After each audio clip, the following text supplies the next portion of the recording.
பொன்பொருளை கண்டவுடன் வந்த வழி மறந்துவிட்டு கண்மூடி போகிறவர் போகட்டுமே. என் உறவை நான் மறவேன், என் மனதை நான் அறிவேன், எதுவான போதிலும் ஆகட்டுமே. நன்றி மறவாத நல்ல மனம் போதும், என்றும் அதுவே என் மூலதனம் ஆகும். கண்ணை நம்பாதே உன்னை ஏமாற்றும் நீ காணும் தோற்றம் உண்மை இல்லாதது. அறிவை நீ நம்பு, உள்ளம் தெளிவாகும், அடையாளம் காட்டும், பொய்யே சொல்லாதது. அற்புதமானவர்களே, புரட்சித் தலைவருடைய பொன்மனச்செம்மலுடைய அவருடைய வழி வந்து அவரை இன்னும் மனதில் ஏற்றிக்கிட்டு ஒரு ஒப்பற்ற நிலையில் வச்சிருக்கிற எல்லோரையும் நான் வணங்குவதில் பெருமகிழ்ச்சி கொள்கிறேன். ஏன்னா இந்த 4 வரியை ஒரு 1000 முறை திருப்பி லட்சம் முறை கேட்கணும் இன்றைக்கி இருக்கிற அதிமுக பொறுப்பாளர்களெல்லாம். ஏன்னா நன்றி மறவாத நல்ல மனம் போதும், என்றும் அதுவே என் மூலதனமாகும். பொன்பொருளை கண்டவுடன் வந்த வழி மறந்துவிட்டு கண்மூடி போகிறவர் போகட்டும். கண்மூடி போயிட்டு இருக்கிறாங்க இப்போ எல்லாரும். ஏன் நான் இந்த பதிவு சொல்கிறேன்னா, அந்த அரசியலும் இன்றைக்கி எவ்வளோ பாழ்பட்டு கிடக்குது பாருங்கள். ஒரு ஆளும் கட்சியாக இருக்கிறவங்க போதை கலாச்சாரமாகி போச்சு. கொலை கொள்ளை, இங்கே பார்த்திங்கன்னா எல்லாத்துலையும் லஞ்ச லாவண்யம், ஊழல். இன்றைக்கி கூட பார்த்திங்கன்னா தெற்கு பக்கத்தில் ஒரு கோவிலுடைய வேலை செஞ்ச ஒரு கணக்கராக இருந்தவர், அவருக்கு ஒரு 2 லட்ச ரூபாய் சம்பளம் வரணும். அந்த 2 லட்ச ரூபாயில் 1 லட்சம் கொடுத்தா தான் அது நான் வீட்டு கொடுக்க முடியும்னு சொல்லி கூட வேலை செஞ்ச ஒரு ஜோதின்னு ஒரு அம்மா செயல் அலுவலர், அவங்க பிடிபட்டாங்க. 1 லட்சம். பாருங்கள், எங்கே விஓவில் நான் பல தடவை சொல்லியிருக்கிறேன், இன்றைக்கி இருக்கிற ஆளுங்கட்சி மாதிரி ஒரு பலவீனமான ஒரு ஆட்சியை நம்ம பார்க்கவே முடியாது. ஆனால் இந்த சமயத்தில் எதிர்கட்சியாக இருக்கிறவங்களாம் பாருங்களேன், யாருக்கும் தெளிவில்லை. பர்டிகுலராக நம்ம அதிமுகவுடைய ஆட்சி ஒரு எம்ஜிஆர் ஆட்சி, எம்ஜிஆர் ஐயா தொடங்கி வச்ச ஆட்சி கட்சி அப்படிங்கிற எண்ணமே இன்றைக்கி இல்லை. எவ்வளவு எளிமையாக, எவ்வளவு எளிமைக்கும் முக்கியத்துவம் கொடுத்து தன்னுடைய ரசிகர்கள், நம்முடைய தொண்டர்கள், தம்முடைய ஏழைகள் இவங்கெல்லாம் நல்லா இருக்கணுன்றதுக்காகவே ஆரம்பித்த அந்த கட்சி இன்றைக்கி பாழ்பட்டு கிடக்குது.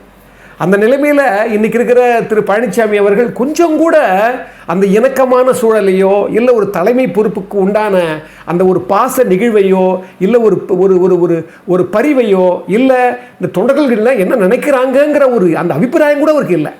என்னன்னா, அவர் வந்து பார்க்கும்போது குற்றம் கடித சொல்லுவார், வியவர்க்க எஞ்ஞான்றும் தன்னை நயவர்க்க நன்றி பயவா வினைன்னுவார். குற்றம் கடிதத்தில் விற்பார். அழகான கடைசி குரல், அதாவது கடைசி குரல் முன்குரலில் வரும். அதாவது வியவர்க்க எஞ்ஞான்றும் தன்னை ஒரு பெரிய ஆளாக நீ நினச்சிக்காத, அப்படி நினச்சின்னு வச்சுக்கோ. அந்த போலித்தனமான அந்த எண்ணம் என்ன பண்ணும், உனக்கு நன்றி நல்ல விஷயத்தையே கொடுக்காது, உன்னை கெடுக்க வைக்கும் அப்படின்னு சொல்லுவாங்க. இன்றைக்கி அப்படி தான் பழனிசாமி ஆகிட்டார்.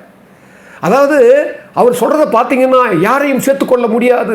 எப்போ அங்கே கை வச்சாரோ, அந்த அலுவலகத்தில் கை வச்சாலே அதோட முடியாதுன்னா உண்மைதான். அது எல்லா தொண்டர்களும் உணர்றாங்க. ஆனால் அது மட்டுமே பகைவன் இல்லையே.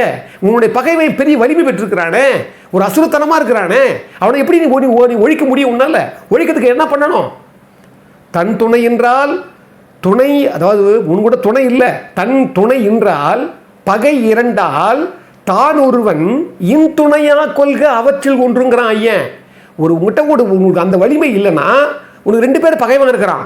இப்போ அது மட்டும் இல்லை, 3 பேர் 4 பேர் பகைவன் இருப்பான் போல தெரிந்து இப்போ இருக்கிற நிலைமையில். அப்போ என்ன பண்ணணும்? வலிமைப்படுத்திக்கணும். அதில் ஒருத்தனை எவனாவது நம்ம சேர்த்துக்க முடியுமான்னு பார்க்கணும். நீங்கள் என்ன பண்ணுறீங்க? உட்பகையிலேயே ஒழிச்சிட்டீங்க அந்த கட்சியை. உட்பகையிலே ஒழிச்சிட்டீங்க. ஏன் உங்கள் உட்பகை வந்தது? அதை முதல்ல யோசிக்கணும். நீங்கள் பொதுச்செயலாளர் வர வரைக்கும் முன்னால் வரைக்கும் எப்படி இருந்தது? இணக்கமாக இருந்தீங்க, உங்கள் மேலே நல்ல அபிப்பிராயம் இருந்தது. இப்போ உங்களுக்கு தன்னம்பிக்கை இல்லை. எங்கே இவங்கெல்லாம் மறுபடியும் வந்துட்டாங்கன்னா நம்ம பதவி கேடு வந்துருமோன்னு ஒரு தன்னம்பிக்கை உங்களுக்கு இல்லாத தனத்தால் நீங்கள் என்ன பண்ணி கட்சியை பார்க்கல, தொண்டனை பார்க்கல. பாருங்கள், இன்றைக்கி ஒரு நாளிதழில் பார்க்குறேன், ஒரு அற்புதமான ஒரு ஆசிரியர் ஈஸ்வரன் சென்னையிலேருந்து எழுதுறார். பாருங்கள், 3 நிகழ்ச்சியை அவர் குறிப்பிட்டு, அதுக்கு தான் இந்த பதிவே நான் விடுறேன். அவர் சொல்கிறார் பாருங்கள், ஒரு நிகழ்ச்சியை சொல்கிறார். 1977 அந்த 77 திரு எம்ஜிஆர் அவர்கள் சட்டசபை தேர்தலுக்கு பட்டியலை விடுறார். வட சென்னையில் ஆர்கே நகர் நினைக்கிறேன், ஐஸ்வர்யவேலன் அவர்களை அறிவிக்கிறார். அந்த சமயத்தில் வட சென்னையில் வண்ணை பாண்டியன் ஒருத்தர் இருந்தார். அந்த வண்ணை பாண்டியன் என்ன பண்ணுறாரு, ஐஸ்வர்யவேலனை அறிவித்தது அவருக்கு பிடிக்கல. உடனே அவர் என்ன பண்ணுறாரு, தலைமை கழகத்துக்கு வந்து கீழே ரகலை பண்ணுறாரு அவருடைய கோஷ்டி கூட. இது திரு எம்ஜிஆர் மேலேருந்து பார்த்துடுறாரு. பார்த்த உடனே என்ன பண்ணுறாரு, மேலேருந்து கீழே வராரு. கீழே வந்து கூப்பிட்றாரு வண்ணை பாண்டியனை. கூப்பிட்டு அந்த கோஷ்டியை கூப்பிட்டு அவங்களை சமாதானப்படுத்துகிறாரு. சமாதானப்படுத்த முடியல, அவனுங்க இன்னும் அதிகமாக ரகலை பண்ணுறாங்க. அவ்வளவுதான் வந்ததா எம்ஜிஆருக்கு கோபம். அது குறிப்பிடுறாரு அவர். அப்படியே உள்ளே போனாராம். உள்ளே போய் அங்கே ஒரு கீட்டு கொட்டை இருந்ததான், அதில் ஒரு பெரிய கட்டையை பிடுங்கினாராம்.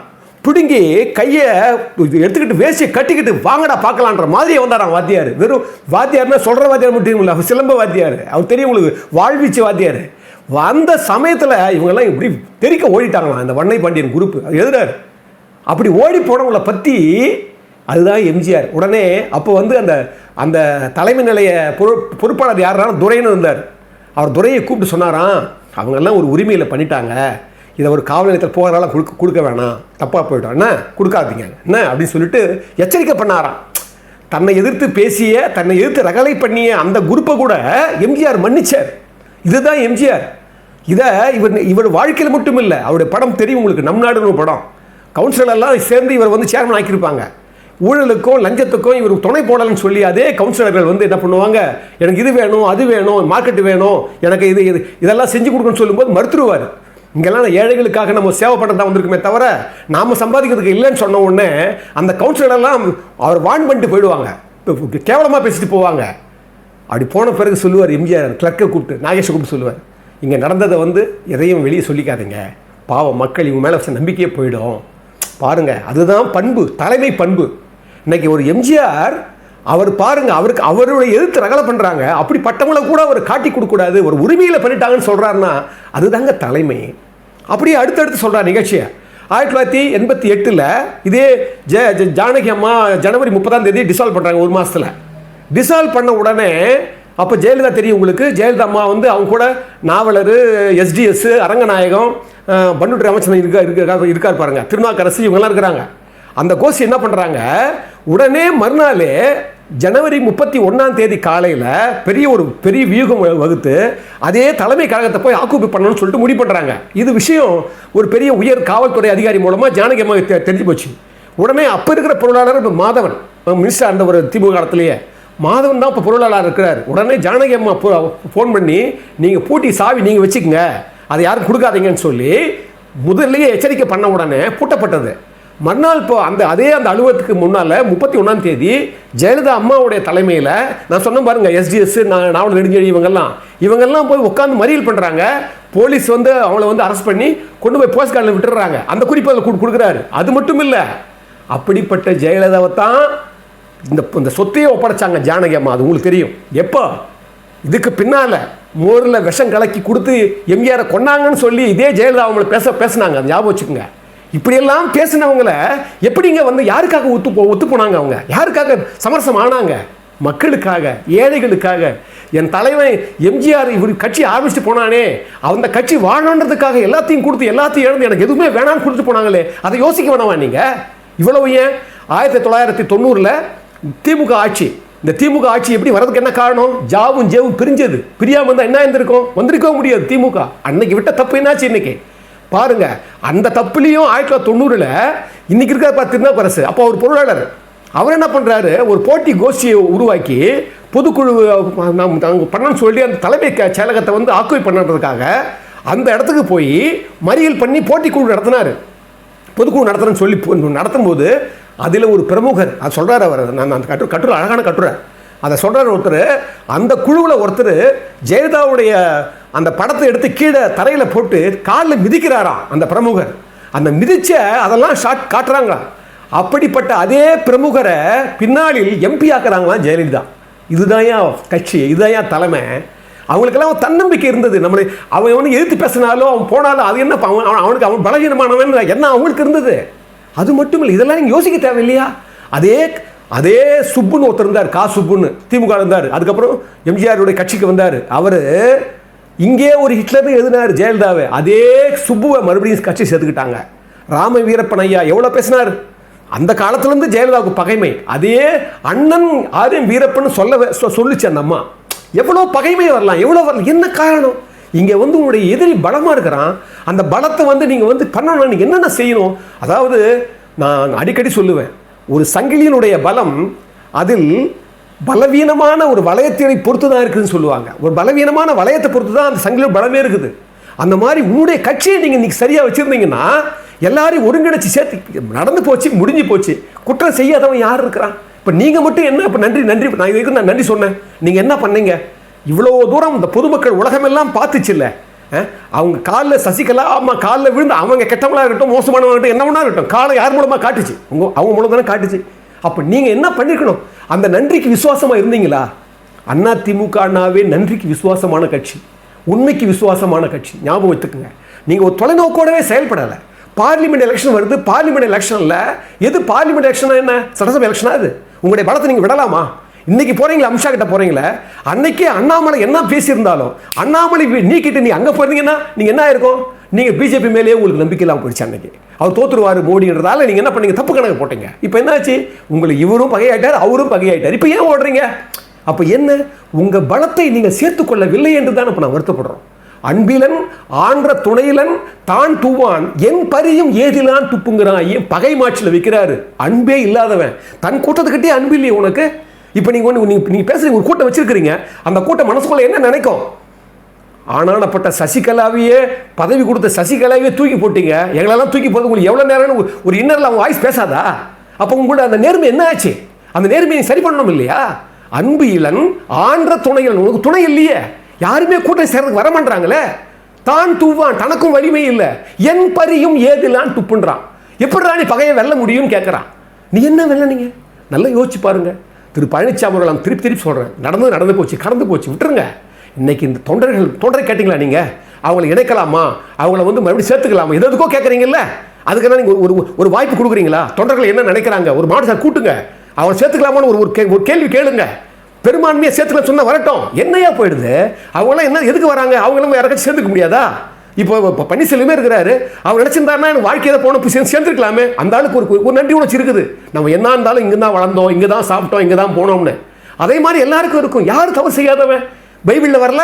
இயேசுநாதரை பற்றி முன்னால் ஒரு விலை மாதுவை எல்லாரும் கல்லால் அடிக்கும் போது உள்ள இடை புகுந்து என்ன சொன்னார் இயேசுநாதர்? நீங்கள் யாருமே இந்த பெண் மேலே இச்சை கொள்ளாதவங்க யாராவது மனத்தால் கூட நீங்கள் இச்சை யாராவது பண்ணாமல் இருந்தால் கல் எரிங்கன்னு சொன்னார். ஒருத்தம் கூட எரிய முடியல. எல்லாமே அப்படியே தூக்கி போட்டு போட எல்லாம் இச்சை வச்சிருந்தான். நல்லவன் 2 பேர் தான். ஒருத்தன் எப்போ செத்து போயிட்டான், ஒருத்தன் இன்னும் பிறக்கவே இல்லை அப்படின்னு ஒரு பிரான்ஸ் பழமொழி உண்டு. நம்ம எல்லாரையும் குற்றம் பார்க்கக்கூடாது. குற்றம் பார்த்து சுற்றம் இல்லை. திருப்பி அதை தான் சொல்கிறேன் நான். ஏன்னா இன்னைக்கு கட்சி என்ன நிலைமை இருக்குதுன்னா, தொண்டர்கள் எல்லாமே பிரியப்படுறான். 100 பேரில் 99 பேர் ஐயோ சேரக்கூடாதா, ஐயோ ஒன்று சேர்ந்தா பலமாச்சே, இவங்க ஒன்று சேர்ந்தா பலமா எல்லாரும் சொல்கிறான். அப்போ என்ன பண்ணணும்? இது என்ன செய்யணும்? நீங்கள் வலிமை இல்லாமல் உங்ககிட்ட கூட்டணி வராது. அப்படியே கூட்டணி வந்தால் கூட நாளைக்கு பேரம் பேச என்னதான் சொல்லுவாங்க? ஏற்கனவே நீங்கள் 3 ஆகிறீங்க 4 ஆகிறீங்க இப்படி சொல்லி அடித்து பேசுவாங்க. வலிமைப்படுத்திக்கிங்க பழனிசாமி ஐயா, வலிமைப்படுத்திக்க, நன்றி முடிச்சு சரி பண்ணிக்கங்க. இப்போவும் கெட்டு போகலை, இன்னும் 1 வருஷம் இருக்குது. இந்த 1 வருஷத்துக்கு இப்போத்தே நீங்கள் ஆரம்பிக்குங்க. ஏன்னா நான் ஏன் இந்த இவ்வளோ நிகழ்ச்சிகள் சொன்னேன்னு சொன்னால், இந்த நிகழ்ச்சிகளை பாருங்கள். இந்த கட்சியில் எல்லாருமே நெடுஞ்செழி ஐயா என்ன பண்ணார்? நாவலர் நெடுஞ்செழியன் எம்ஜிஆர் விளக்குறதுக்கு அவர் தான் கையெழுத்து போட்டவர். அவர் தான் அறிவிக்கிறார். அதெல்லாம் நான் அந்த வரலாறு உங்களுக்கு தெரியும். அவர் தான் அறிவிக்கிறார். கட்சி திமுக கட்சி விட்டு விளக்கும் போது அவர் தான் அறிவிக்கிறார். அவர் அன்பாக தான் கீழே வராங்க. காரணசாரம் சொன்னா சொல்லியிருப்பேன் நான் ஒரு பதிவில். இப்படிப்பட்ட நெடுஞ்செழியை அவர் சேர்த்துக்கலையா? நல்லா கவனிங்க. யார் இங்கே துரோகம் பண்ணல, யார் இங்கே கட்சி விட்டு எல்லாம் அப்படிதான் இருக்கிறாங்க. அப்போ என்ன நினைக்கணும்? உங்களுக்கு இந்த கட்சியினுடைய இங்கே எங்கே தகராறு வந்தது, எங்கே தவறு வந்தது தெரியுமா? ஜெயலலிதா அம்மாவே என்ன பண்ணியிருக்காங்க? அவங்க மட்டும் திரு எம்ஜிஆருடைய கொள்கையும் அவருடைய கோட்பாட்டையும் அவருடைய குறிக்கோளையும் அவருடைய புகழையும் அவங்க மட்டும் விடாமல் பண்ணியிருந்தாங்கன்னா இன்ன வரைக்கும் அசைக்க முடியாது அதிமுக. அந்த அம்மா இடையில என்ன பண்ணாங்க? 1996 ஒரு அலங்கோலமான ஆட்சியை பண்ணாங்க, அராஜக ஆட்சி பண்ணாங்க, தானுன்ற கர்வத்தில் பண்ணாங்க. அதுக்கப்புறம் ஜனங்க அவரையே தொக்கடிச்சாங்க. அதுக்கப்புறம் 5 வருஷம் பொறுத்து மறுபடியும் அவங்க தான் கொடுத்தாங்க. நல்லா கவனிங்க. ஒவ்வொரு முறையும் கொடுக்குற போது அந்த தானுங்கிற அகங்காரம் அந்த மாதிரி வந்தது. அது மட்டும் இல்லை, எம்ஜிஆருடைய புகழை மறிச்சிச்சு. அதெல்லாம் எனக்கு நிறைய விஷயம் தெரியும், ஆனால் சொல்லக்கூடாது வெளியிலன்றதுக்காக நான் பார்த்துட்டு இருக்கிறேன். என்னை சம்மந்தப்பட்டவங்களாம் என்னென்ன சொல்லியிருக்காங்க, நான் அதெல்லாம் எனக்கு கேதர் பண்ணி வச்சுருக்கிறேன். ஆனாலும் என்ன பண்ணுறது, வேறு வழி இல்லையே. சரி பரவாயில்ல, நல்லதோ கெட்டதோ வந்துட்டாங்களே, என்ன பண்ணுறது, இப்படி தான் நம்ம அட்ஜஸ்ட் பண்ணி போயிருக்கிறோம். ஆனால் நீங்கள் யார்? மற்றவங்க சொல்கிற மாதிரி நீங்கள் எம்ஜிஆரா? நீங்கள் என்ன ஜெயலலிதா அம்மாவா? அவங்கெல்லாம் என்ன ஆளுமை, எவ்வளோ உழைச்சாங்க ஆரம்பத்திலேருந்து கட்சிக்காக. அதனால தான் சொல்கிறேன், கடைசி நேரத்தில் இந்த நேரத்துலையாவது கொஞ்சம் நீங்கள் சுய பரிசோதனை பண்ணுங்கள் திரு பழனிசாமி அவர்கள். ஏன்னா நீங்கள் 2021 பண்ண தப்பு, அதீதமான நம்பிக்கை வச்சிங்க. 4.5 வருஷம் நல்லா ஆட்சி பண்ணீங்க, கட்சியை காப்பாற்றினீங்கன்றதுக்கு தான் பொதுமக்களுக்கும் ஏகோபித்த. கடைசி நேரத்தில் ஒரு சாதிக்கு மட்டும் 10.5 கொடுத்தது. அதனால் அந்த பெரிய இஷ்யூ ஆகி 115 ஜாதிகள் உங்களை புறக்கணிச்சது. அதை முதல்ல புரிஞ்சுங்க. அந்த எலெக்ஷனில் மிகப்பெரிய இஷ்யூவே அதுதான். அதுக்கப்புறம் திரு தினகரன் அவர்களை நீங்கள் வந்து அது தனியாக பிரித்து 22 தொகுதி அவர் வந்து உங்களுக்கு கவுத்துட்டார். அது மட்டும் இல்லை, கிருஷ்ணசாமி வெயிட் பண்ணியிருந்தார், அவரை நீங்கள் புறக்கணிச்சிங்க. தேமுதிக அவங்க என்ன இடர் பண்ணியிருந்தாலும் இடக்கு பண்ணியிருந்தாலும் அவங்கள ஒரு சாத்விகமாக பேசி அரவணைச்சிருந்தீங்கன்னா அட்லீஸ்ட் அவங்க சார்ந்த அந்த சாதியமாவது உங்களுக்கு ஓட்டு போட்டிருக்கோம். ஒரு 2% 3% ஓட்டு கிடச்சிருந்தா இன்னும் ஒரு 10-15 தொகுதி உங்களுக்கு கிடச்சிருக்கும். உங்களுக்கு ஒரு வலு இருந்திருக்கும். அதையும் நீங்கள் விட்டுட்டீங்க. ஏற்கனவே உங்கள் கூட்டணியில் இருந்த கூட்டணியே நீங்கள் தக்க வச்சுக்க முடியல, ஆளுங்கட்சியாக இருந்து கூட. ஞாபகம் வச்சு பாருங்கள். அதுக்கப்புறம் நீங்கள் என்ன சேர்த்தீங்க? ஒன்றும் சேர்க்கலை. கடைசியாக நம்முடைய பார்லிமெண்ட் எலெக்ஷன்லேயே கூட வந்து பிஜேபிக்கு போன ஓட்டுகளெல்லாம் மொத்த ஓட்டுக்கு பிஜேபிக்காக போட்ட ஓட்டு கிடையாது. அதிமுகவிலே 5% 6% 7% வரைக்கும் ஓட்டு போட்டாங்க. நல்லா தெரியும். அந்த ஓட்டுகள் என்னென்னா திரு மோடி அவர்களுக்கு பிஜேபிக்காக போடலை. மோடி அவர்கள் நல்ல ஒரு ஆட்சி பண்ணாங்கன்றதுக்காக 2 எலெக்ஷனுக்காக புறக்கணிச்சா அவங்க அந்த ஓட்டு போட்டது தான் அதிமுக ஓட்டு. அந்த ஞாபகம் வச்சுக்கோங்க. இதெல்லாம் போகாமல் இருந்திருக்கணும்னு உங்களுக்கு ஒரு சாத்விகமாக நீங்கள் யோசனை பண்ணியிருக்கணும். முன் யோசனை வேணும். ஒரு தலைமைன்றது சாதாரணமானது கிடையாது. எல்லாம் ஒருங்கிணைக்கிறது மட்டும் இல்லை, தொலைநோக்கு வேணும். சமங்காக விட்டு கொடுக்குறோம். இது அதனால் திரு பழனிசாமி மட்டும் இல்லை, நான் இப்போவும் சொல்கிறேன், திரு தினகரன் ஆகட்டும், திரு சசிகலா ஆகட்டும், திரு பன்னீர்செல்வம் ஆகட்டும், எல்லாருமே இந்த நேரத்தில் நீங்கள் யாருமே நடந்தது இப்படி பண்ணது அப்படி போனது இதெல்லாம் நினைக்கவே கூடாது. ஒரே எண்ணம் எம்ஜிஆர். அவர் தோற்றுவித்த கட்சி. அவர் யாருக்காக தோற்றுவித்தார்? அவருடைய லட்சமான கோடிக்கணக்கான தொண்டர்கள் இன்னும் அழுகுறாங்க. நிறைய பேர் எனக்கு ஃபோன் பண்ணி இந்த தமிழ் தீயை பார்க்குறாங்க. எவ்வளோ பேர் ஃபோன் பண்ணி எங்கிட்ட அழுகுறாங்க.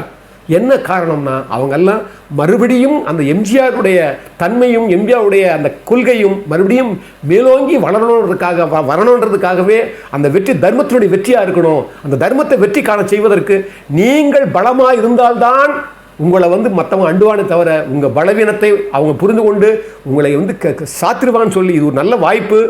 பழனிசாமி அவர்கள் தன்னை இழக்கணும். இங்கே எல்லோருக்கும் நல்லவன் தன்னை இழந்தானுவார் எம்ஜிஆர் ஒரு பாட்டில். இங்கே எல்லோருக்கும் நல்லவன் தன்னை உங்களை இழந்தாதான் நீங்கள் பெற முடியும். நீங்கள் சொல்கிறீங்கல்ல செங்கோட்டையன் ஏன் வந்து இப்படி பண்ணுறான்னு கேட்டவன் என்ன சொன்னீங்க? அது அவர்கிட்ட போய் கேட்கணும். சொல்லுவாங்களே யாராவது ஒரு பொதுச்செயலாளர் சொல்லுவார் அந்த வார்த்தையை? நீங்கள் அவர்கிட்ட போய் கேட்கணும். பத்திரிகையாளர் கேட்கணும். என்ன சொல்லணும்? செங்கோட்டையன் பற்றி இல்லைங்க, சின்ன அதிர்த்து இருக்கும், அது வரத்தான் சரி பண்ணிக்கணும்னு சொல்லிட்டு போக வேண்டானே. அதை கூட சொல்ல தெரியல உங்களுக்கு. எங்கிட்ட கேட்குறீங்க? நான் தொண்டன்றீங்க, நினச்சா நீங்கள் தொண்டன்றீங்க, நினச்சா யாரும் சேர்த்துக்க முடியாதுன்றீங்க. என்னங்க இது? முன்னுக்கு பின்னா இருக்குதுங்க உங்களுடைய பேட்டிகள் எல்லாம். தயவு செஞ்சு பழனிசாமியோட தவறாக எடுத்துக்காதீங்க, இந்த கோபமாக எடுத்துக்காதீங்க. இந்த உணர்ந்து இது ஒரு நல்ல காலகட்டம். உங்களுக்கும் நல்ல புத்தி இறைவன் கொடுக்கணும். உங்களுக்கும் எம்ஜிஆர் அவர்கள் உங்கள் மனசுக்குள்ளே பூந்து ஒரு நல்ல தன்மையை கொடுக்கணும்னு சொல்லி இந்த பதிவை எவ்வளோ நேரம் பொறுமையாக காத்த நீங்களும் பிரார்த்தனை பண்ணி மறுபடியும் திரு எம்ஜிஆருடைய அந்த அற்புதமான ஏழை எளியவருடைய ஆட்சியும் கட்சியும் நிர்மாணிக்கப்படணும்னு சொல்லி எல்லாம் வல்ல இறைவனையும் உங்கள் முன்னால் நான் வந்து பணிந்து வணங்கி பிரார்த்திக்கிறேன். அன்புள்ள மிக்கவர்களே, அற்புதமானவர்களே, புரட்சித் தலைவர் மறைந்தும் மறையாமல் இருக்கிற, இன்னும் வாழ்ந்துக்கிட்டு இருக்கிற, இன்னும் வாழப்போகிற திரு எம்ஜிஆருடைய பக்தர்களே, இந்த தமிழ் தீயினுடைய பதிவுகளை கேட்டு நிறைய பேர் எங்களுக்கு வந்து வாழ்த்து தெரிவிக்கிறாங்க, பிளஸ்ஸிங் கொடுக்குறாங்க. சில பேர் அவங்களால முடிந்ததை ஒரு பொருளுதவி தராங்க. எங்களால் மேலும் மேலும் எங்களுக்கு இந்த பொருளுதவி தான் ரொம்ப கடினமாக இருக்குது. ஏன்னா நானும் வந்து நான் ஏற்கனவே கூட என்னுடைய பதிவுகளை சொல்லியிருப்பேன். நானும் வந்து அந்த நிலையில் இப்போ நான் பொருளாதாரத்தில் இல்லை, இழந்திருக்கிறேன். அதனால் இந்த மேலும் மேலும் நற்பண்புகளையும் இந்த நற்சிந்தனைகளையும் நாம் ஒரு இறைலயமான ஒரு திரு எம்ஜிஆருடைய அந்த வாழ்வியலையும் நம்ம மேலும் மேலும் சொன்னால் தான் அடுத்த தலைமுறைக்கு சரியாக இருக்கும்னு சொல்லி அதனால் எங்களுக்கு பொருளுதவி தேவைப்படுறதால உங்களுக்கு நிலை உடையவர்கள் கொடுக்கின்ற எண்ணம் உடையவர்கள் இருந்தீங்கன்னா நிச்சயமாக இதை உதவுங்க. அதை நாங்கள் மேலோங்கி வாங்கிக்கி உங்களுக்கு எல்லாருக்காகவும் இந்த உலகத்திற்காகவும் மறுபடியும் இங்கே இருக்கிற எல்லா உயிர்களுக்காகவுமே பிரார்த்தனை பண்ணி இந்த தமிழ் தீ உங்களை வணங்குகிறது.